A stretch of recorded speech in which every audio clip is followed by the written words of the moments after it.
How does JP Morgan and Swift affect the outcome?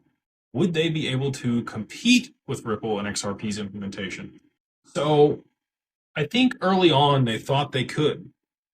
And that's why I think they sided with Ethereum and Vitalik. And you've seen them build things like Onyx for their infrastructure and JPM coin. After the escrow was created in 2017, JP Morgan actually came to Ripple and wanted to buy the escrow. And Ripple told them no.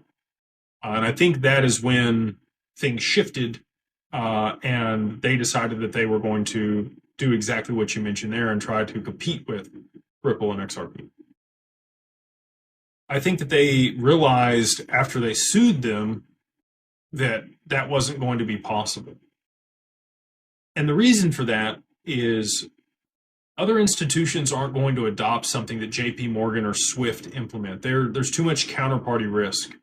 We've already seen that multiple times, right? So the sanctioning of Russia and other countries, they don't want to be subject to one counterparty's discretion to be able to participate in the global economy.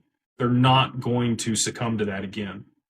They will just invent their own system that's separate chips, right?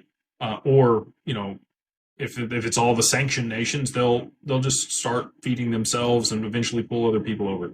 You don't want to fracture the global economy like that. You'd like to galvanize it, because that's a better benefit for everybody. The more commerce there is, there's more GDP, there's more money flowing around, there's more value created.